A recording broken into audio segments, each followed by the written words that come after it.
Hey everyone, welcome back to K-Korner, the channel where we dive into the wild world of entitled people and their unbelievable stories. Hope you enjoy it, and without further ado, let's go. So, I'm a 21-year-old female. My parents are both white. They have kids and me as number 6. They adopted my little brother and I when we were babies. My brother and I are mixed, but what some call light-skinned black. Anyway, this story happened when I was in elementary school. Some backstory to help you understand my family. Being black and having white family, plus growing up in a white area, was challenging.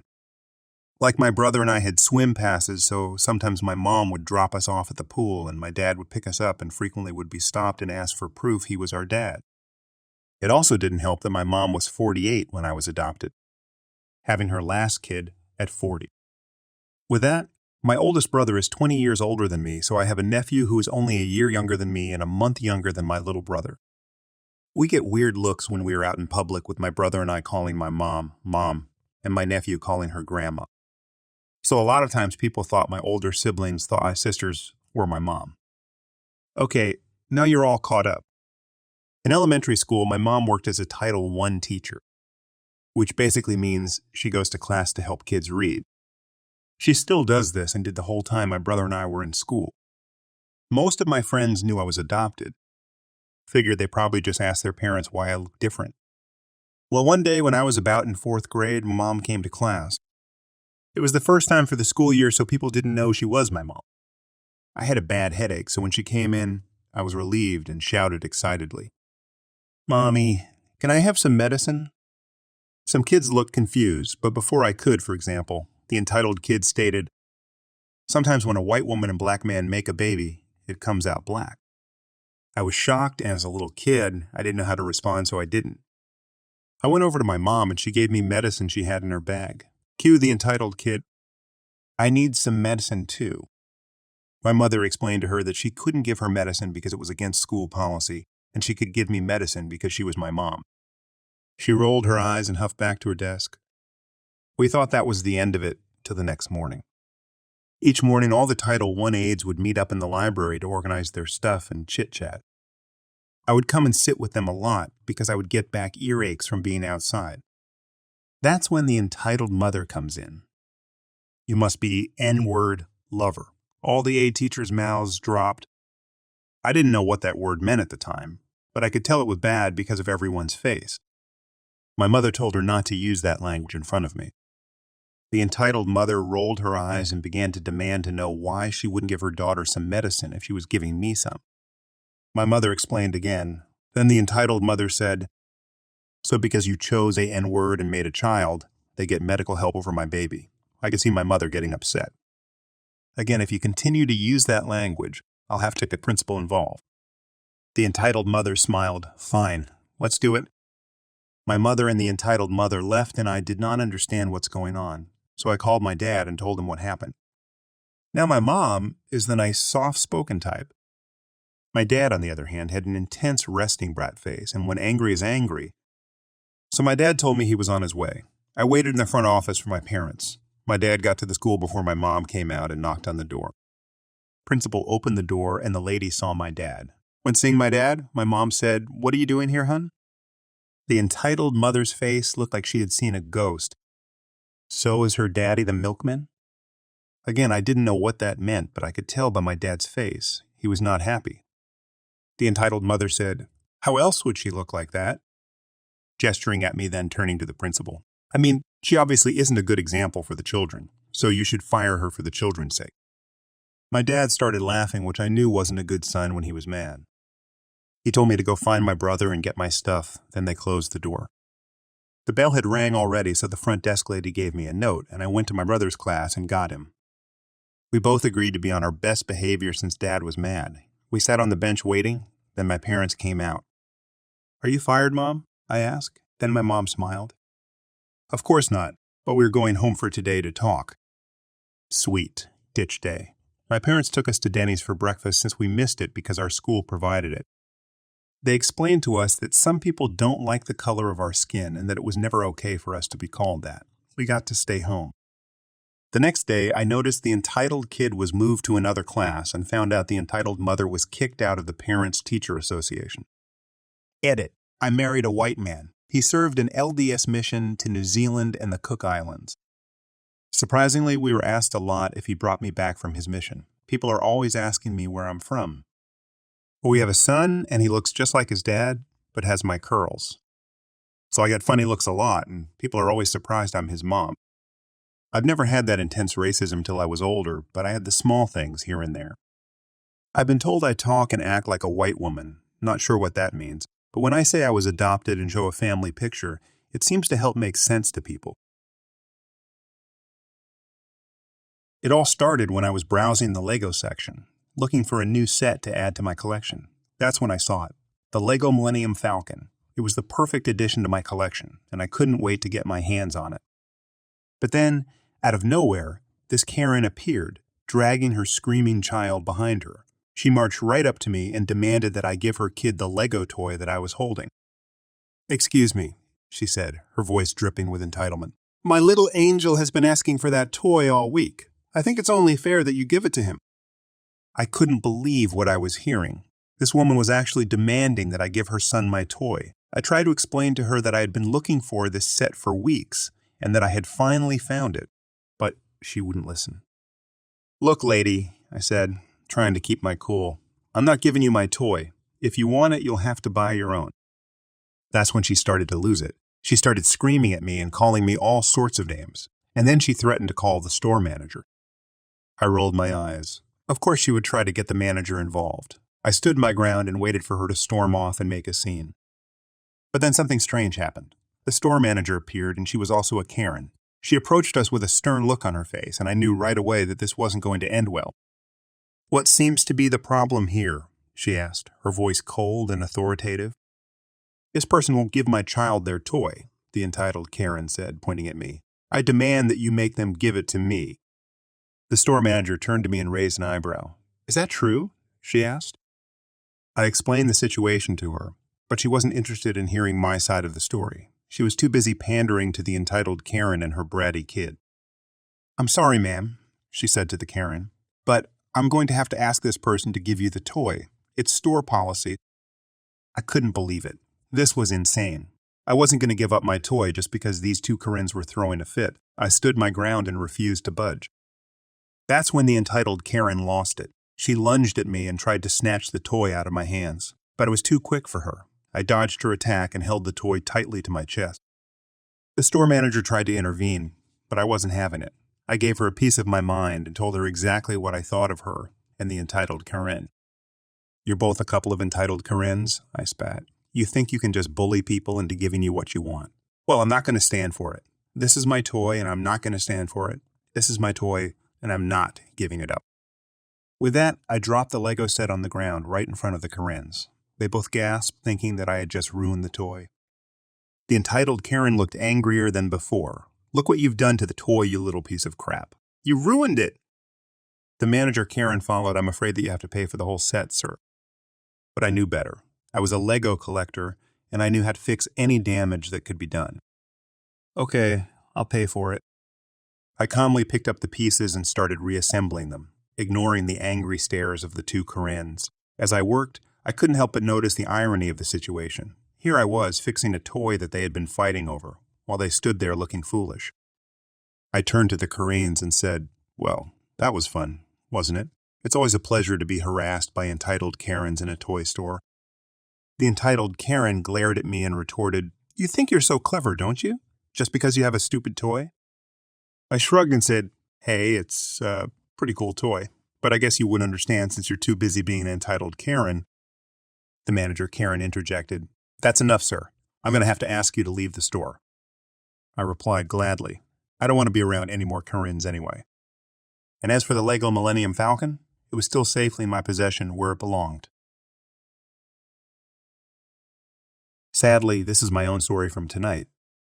Context. I'm a high schooler who pole vaults. I currently jump about 8'6", which isn't the best, however I have the dream to be able to vault in college. And I've been working by sprinting, jumping, drills all the time, both off-season and now on-season, in an attempt to make this dream possible. Last night, I took a fall while vaulting, landed feet first on the mat. My knee buckled into itself in impact. This is an 8-foot drop and heard a pop in my knee.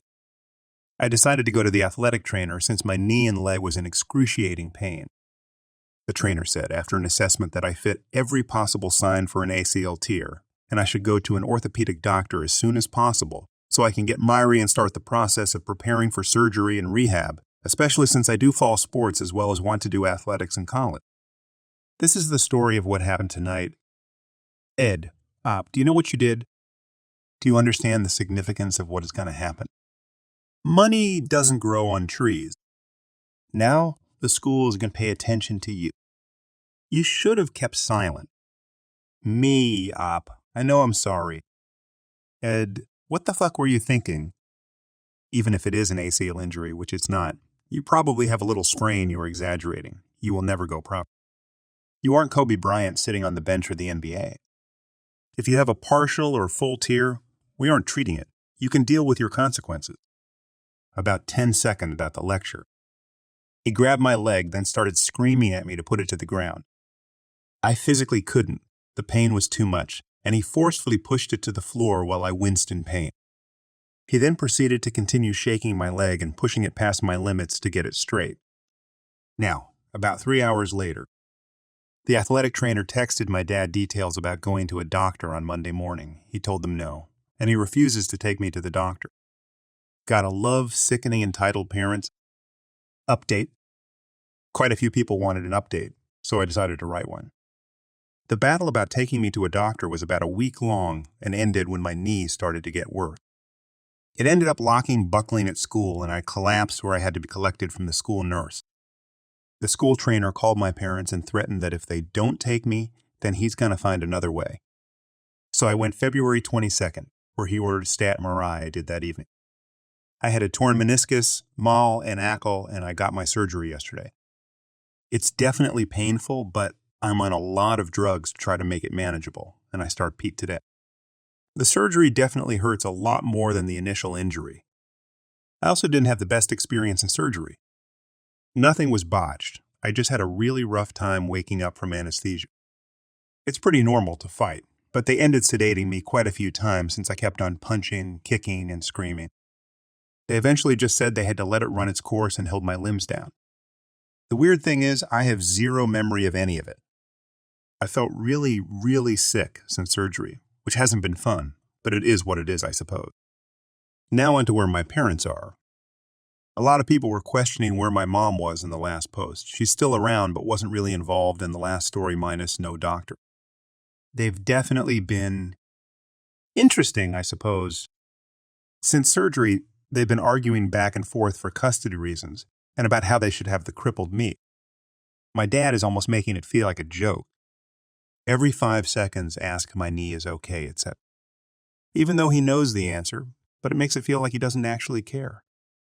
My mom told me about how she doesn't have the time to discuss with insurance companies, which make me really sad and guilty that I'm putting more of a financial strain on my family, since they are already in debt from my medical readings 2 years ago. Anyways, that's the update. Enjoying the stories yet?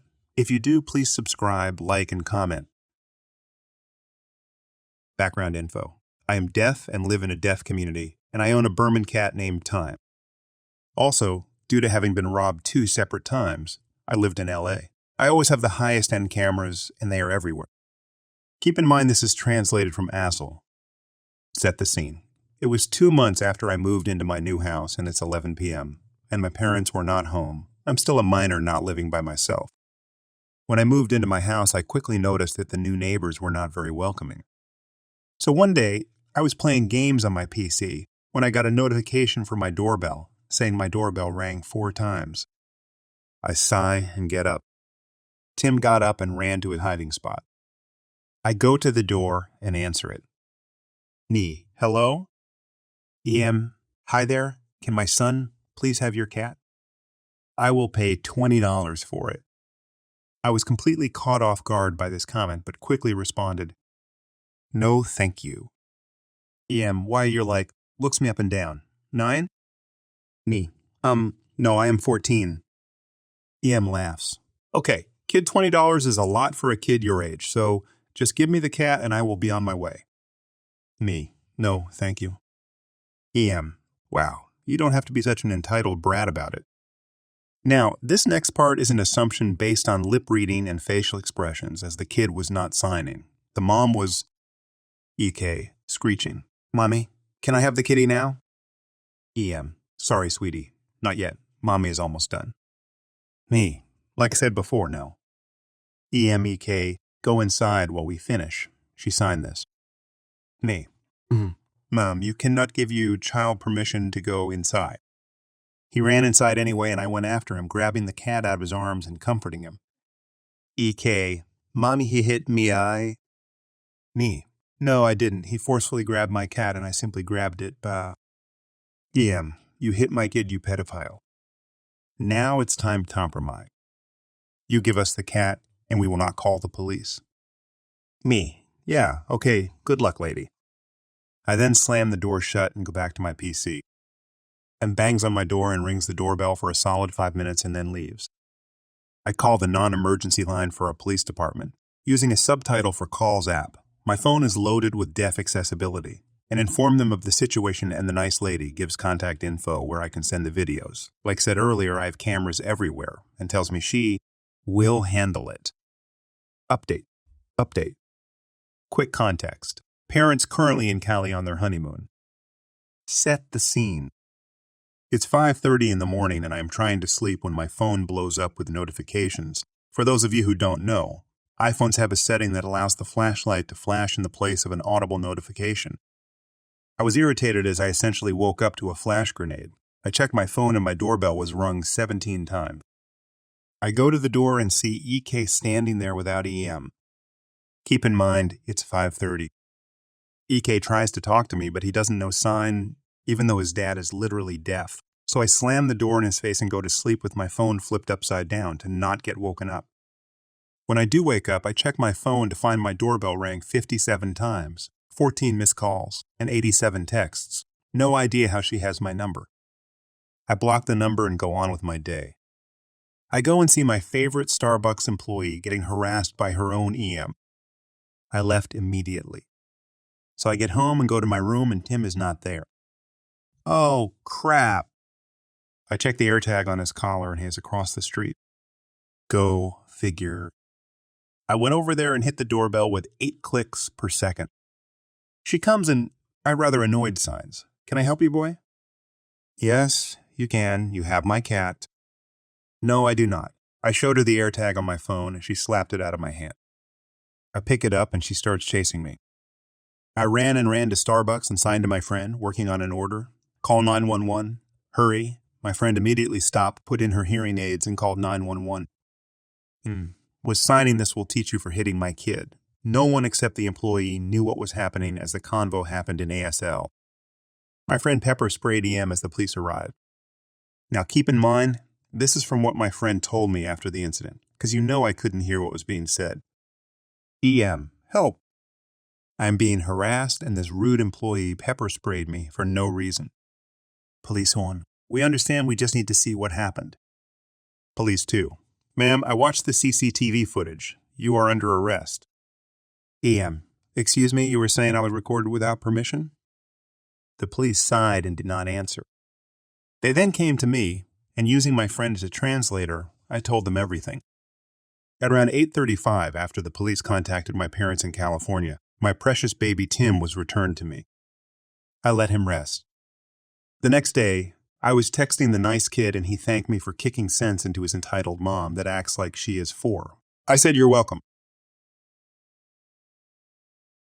To begin, I'm a 14-year-old male typically residing in Germany, though this particular experience unfolded during a school excursion in Switzerland. Our itinerary was meticulously outlined. Day 1 involved our arrival in the late afternoon with no scheduled activities. Day 2 entailed a 1-hour kayaking session leading to an outdoor camping site, where we would spend the night before returning to camp via train the next morning. Day 3 promised a rigorous 7-hour hike through the Alps to a destination known as the Monte Rosa Hut, another overnight stay followed by a descent the next day. Finally, on day 4, we would dismantle our camp and head back home. The initial phases of the trip were enjoyable. Kayaking was a highlight despite my decision to swim for the last few minutes to expedite our arrival, considering our belongings were transported separately. However, it was on the 3rd day during a pivotal decision point, that the most significant event occurred.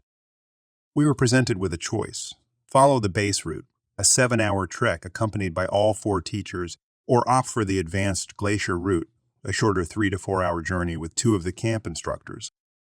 Allow me to provide context regarding our camp setup. Alongside our 4 school teachers, 6 camp instructors supervised our group of 50 students. Each camp instructor was assigned 10 students, with the 6th acting as the lead organizer. In this decision-making moment, while the base route boasted the security of teacher supervision, I, along with 4 others, favored the advanced route due to its shorter duration. This decision led us onto the glacier route, an experience that may be unfamiliar to some. Glaciers are essentially vast expanses of compressed ice plates, featuring deep crevices that extend hundreds of meters downward. As we progressed along the glacier route, everything seemed to be going smoothly until our instructor received a call on his walkie-talkie. With only 5 of us opting for this route, he informed us that he needed to backtrack about 10 minutes. Apparently, a participant from the base route had accidentally dropped their sleeping bag, visible a couple of hundred meters behind us. He instructed us to wait while he retrieved it. While we waited, a woman, appearing to be in her mid-40s, approached with her daughter, who looked to be around 9 or 10 years old. She asked us why we were there, and I explained that we were on a camping trip, awaiting our instructor's return. It seemed like a casual encounter until I decided to stretch my legs after a couple of minutes, walking along one of the glacier's edges. Suddenly, the woman's daughter unexpectedly pushed me while I was near the ledge, sending me into a state of panic. Thankfully, my spiked hiking shoes prevented me from falling, but it was a terrifying moment. Reacting instinctively, I swiftly retaliated by backhanding the girl, causing her to fall over. The mother rushed over, expressing shock and accusing me of overreacting, claiming her daughter was just playing. In the heat of the moment, I responded with anger, expressing the gravity of the situation. The woman, carrying her crying and dazed daughter, proceeded to leave while hurling insults. Despite the shock of the incident, I chose not to escalate matters further. When the others approached to check on me, I downplayed the incident, opting to keep it to ourselves to avoid unnecessary drama. Reflecting on the situation, I understand the impulse to react differently, perhaps by informing the instructor upon his return. However, given the woman's departure and the potential for gossip within our school community, I opted to handle it discreetly. Though I initially harbored resentment towards the woman, I've since let go of those feelings, hoping to never encounter her again. While some may judge my reaction, I stand by my decision in handling the situation as it unfolded. I have stories upon stories of how my mother has ruined my life, but I'm at the point where I'm scared to lose everything. For context, I'm 18. Just turned 18 in the end of 2023. I've been diagnosed with many mental illnesses and physical illnesses that makes everything 10 times worse when you're trying to be a normal human being. I am autistic, have BPD, ADHD, and have PTSD from growing up with my mother. All have been doctors diagnosed. Physically, I have scoliosis. Mind the spelling, I'm a bit bad at that. TMJ, some hormone imbalance with tons of possibilities for other illnesses from genetics. Since growing up with my mother, I was late diagnosed to all of this. Or she knew or decided to not do anything, even if her daughter was crying out of pain or suffering mentally. Even currently, because of Canadian healthcare, I'm struggling to get the help I need, and all I've been told is to wait. So keep this in mind when reading. Now onto what's happening currently. Almost a year ago, I graduated high school. Honestly, I was doing all right for myself till things got rough with my dad and such. To explain, he was hit dead on by a drunk driver, and it almost cost his life. Gone through several surgeries and still has to go through more. He can't work anymore thanks to this, and we have gotten no money from insurance. It's been extremely stressful.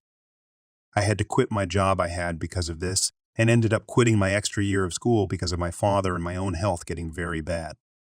So since November, I've been at home with my father. My birthday came and went like always, but my mother has decided that since I'm an adult, in her words, I should not need her help anymore, or my father's for some reason. That I should be completely self-sufficient. Either have a full-time job or go to college, like I have the money for that lol. She's doing her normal thing of turning my grandparents against me or anyone who will listen. Telling them that I'm the worst thing to ever happen as per usual. But it all came up recently when she had forced me to go on a trip with her for my big birthday. Also, she had kicked me off said trip before saying I'd ruin it just to, a day before the trip, beg me to come with her and say, oh, it's all for me. It was a day trip at some fancy hotel where she can gamble at in America. The same place she goes every year for her birthday or other special occasions. The whole time, her and my grandmother treated me horribly. Like my grandmother started screaming about how I'm a liar in Walmart and such, because apparently she gave me money that she didn't. I remember how horrified I was with all these strangers staring at me and my grandma still doing it. Then at the hotel when I just didn't want to go gambling with them and stay back to rest. It caused me one of my worst panic attacks in a long time. I remember them yelling about how I need to respect my elders and such. And my grandma yelling how I had to be a good little girl and start acting right. I'm extremely thankful for my boyfriend who I called when I finally got a moment alone. He was my rock through that horrible trip. Then my most recent encounter, which happened to be with my mom and grandmother again. First time seeing my mom since said trip. Thankfully, my grandmother was out during most of this, but it was my mom staying at my grandmother's for the weekend since she lives very far. This happened Friday. I hadn't slept since Thursday since I have very bad insomnia and thought we would be just chilling at my grandma's for the day. But suddenly I'm called being told to hurry over, that my mom wants to take me out and buy me a dress with my grandma's money, and then pick up a few things in town. I was surprised, but knew saying no was a bad idea. So all day I drove her around in my car, using my gas to do things. We went to a few stores, but my mom made me feel horrible as per usual. Fat shaming me and such. Clothes is something that is hard to find for me. I'm 4'10" and 130 pounds. I have D-cup breasts that make it even worse. I've never felt more ugly than when my mom speaks to me. She is also over 100 pounds heavier than me. My weight gain is mainly thanks to my hormone imbalance. When I was younger, before my hormones started causing problems, I was skin and bone pretty much. Since I've gained weight, the number one thing I hear is comments on my body. We got this green dress, but my mom insisted that since there was a sale, I buy something else as well with my grandmother's money. We got this green dress, but my mom insisted that since there was a sale, I buy something else as well with my grandmother's money. The sale was buy one, get one 50 off. I was iffy, but agreed, getting myself some cargo-like pants that were high-waisted as to cover my stomach better. My mother also commented they were ugly and the color, beige like brown, was like someone threw up crap. I ignored her comments because I really liked the pants. I was ready to go and leave, but she said that we had time to waste, to go check her stores with her or something. I started to not feel well, but agreed as to not upset her. We went to some stores and such. She kept asking me if there's anything I like, but I would say no. I don't have the money to get it myself, but don't want her to spend money on me. She holds it against me even if it's something like dinner or clothes. Things I need. Then what the fight was about started. She started to insist that she would buy me bra. They are something that I really need. They're very expensive, and many of mine don't fix correctly as my breasts have grown a lot in a little time. I said no about 50 times as she had already informed me that she spent all the money my grandmother gave her for today. Also because I know that she would use it against me. But I finally gave in when we walked by the store I liked. We bought in total 2 bra. And underwear, because she said that we had to get them since they were matching. It came close to $200. Yikes. But I was grateful. Rest of the day was me waiting for her to get her things done. Picking up some chair off of Kijiji that she apparently needs for someone else. Dropping off her laptop to fix so she can play her gambling games online. We were out way longer than we should have been. By the time we got back to my grandmother's, I was exhausted and in pain. I went to lay down also because the food I ate for breakfast was upsetting me. She eventually came and attempted to wake me up with what she called a joke. She grabbed me by my ankles and tried to pull me off the bed. I told her to stop and that I was sick, but she later tells me I didn't say that. Then proceeded to take the pillows and start hitting them against me as hard as she could. As much as they are pillows, they were hard and hurt way more than they should in the state I'm in. I'm upset at that point. I told her to F off and that they hurt, and she starts saying, oh, I can't play a joke with you, and everything. I tell her I think I'm going to go home and I'm sorry, but that made things a lot worse and I need to lay down. Mind you, I did tell her before my little nap that I wasn't feeling good and may go home early as well. My God, she flicks like a switch and starts screaming, saying she would have never taken me out if she knew I was going to bail on her. Starts to guilt me, saying, "Oh, I spent money on you, and you're just leaving that I guilted her into buying me bras somehow." I can't remember everything as it was a lot, and I tend to try and drown it out. I just was quietly getting my things and going to leave. She's still yelling. Goes on to say she shouldn't have to buy me anything as I'm an adult and should be supporting myself. Yet she stopped supporting me pretty much in all ways when I was 15, 16. AKA when she kicked me out to live with my father. I just leave and go home. You'd think it would be over, but I think she enjoys fighting. She texts me, which I will put down below. I actually messaged her first asking if Grandpa wanted my boyfriend to come fix his C that night. Also asking if Grandma wanted me over to play card games and such. It's a regular thing between me and my family to play card games. Of course, my mom being my mom, who holds grudges since her childhood, starts another fight. I admit I was harsh to her, but when your whole life is screwed up because of your mother, can you blame me? When I mention that she's sad or alone, my mother has no friends, the only family she regularly talks to is her parents. Just before this, she was fighting with her fiancé, saying that they were done. For the billionth time. I don't have much left with her, but she uses anything she can against me. The only thing she pays for these days is my quad insurance, but she also has my things at her place, which I would really like back. I'm a collector of most things Nintendo-related, and my whole Hawaii collection and such is there, along with other important things. Also, she demands that I bring the quad back, yet I don't have a trailer either. Also, she does have a trailer as she has her own quad. Several snow machines and even multiple trucks, she can fix it in the back of it. Also, this quad was a gift for me when I was about 13. It is my baby. I've kept with all repairs and ride it every time I can. It's not been in her possession for years, but I'm really sad to let her go. Otherwise, I'm starting to think this is the end of dealing with my mother. Overall, I'm so filled with anger and sadness. And I don't know why she's like this. I wish I could do something about all this. She neglected me my whole life. I have story after story of how much she's done to me. Yet she always tells me that I'm lying and that she doesn't remember. How she divorced my dad at age 4, leaving up homeless because she painted my dad to be abusive and would harm me. The countless times CPS was in my life. All the times I was hospitalized. The years it took for me to not sleep on a couch or some air mattress. Schools constantly calling to tell her I don't have a good lunch. Selling my toys for money. All I remember was being around alcohol and drug users growing up. I don't even feel 18. Yet 18 years she's been abusing me. I don't really have an idea of what I can do to help anything. I feel lost and stuck.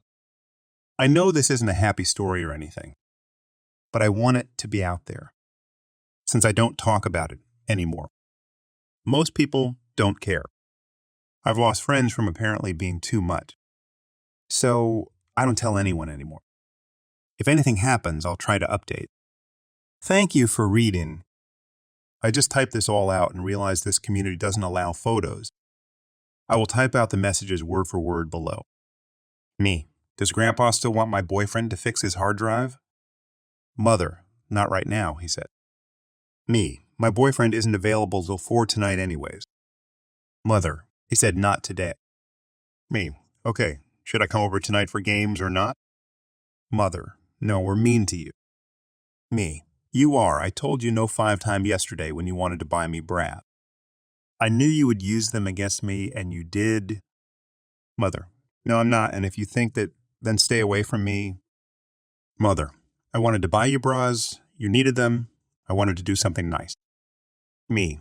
It was nice till you yelled at me and told me Elle guilted you into buying them. Who the F does that and says they're doing something nice? I got really sick when I got home and was in bed by 7 once it was done. Mother. I was mad because I spent almost $200 out of the money that was supposed to get put on my credit card, and you had the nerve to call me mean for joking with you and ditched me. Me. It was mean to start hitting me with pillows I was laying down because my stomach was killing me, and I tried to tell you to stop. Mother, I was joking and only hit you lightly. Me, Mom, we went over this when you tried to be gentle. You aren't. Mother, can't even joke with you. Me, that wasn't a joke. You have to listen to me when I say stop, plus what you said was really mean and hurtful. Mother, you didn't. Me, I did. Mother, you were acting like a Karen. Me, so the kid's sleeping in bed because she's sick as a Karen for asking you to stop. Mother, no, for acting idle like I have to spend money on you. Me, I did not ask to be born. Mother, you are now an adult, so now you are no longer entitled. Me, oh my God, I have to spend money on my child like that isn't being entitled. Mother, get a job, buy your own clothes. Me, turned 18, so now my mother stops caring for me. Mother, you're no longer a child. Me, so nice of you. Don't bother me when you are sad and alone.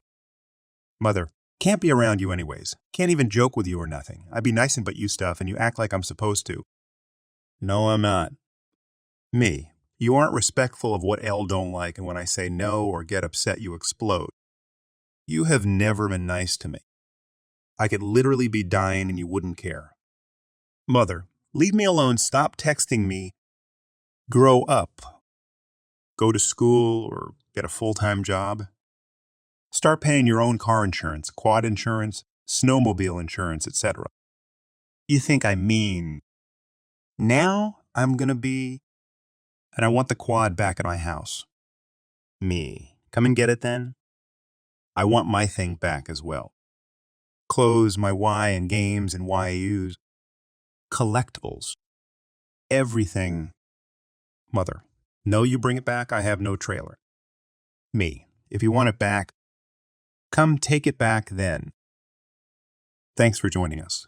If you enjoyed the video, don't forget to hit the like button and subscribe for more captivating stories. Share your own experiences, opinions in the comments below, and let's keep the conversation going.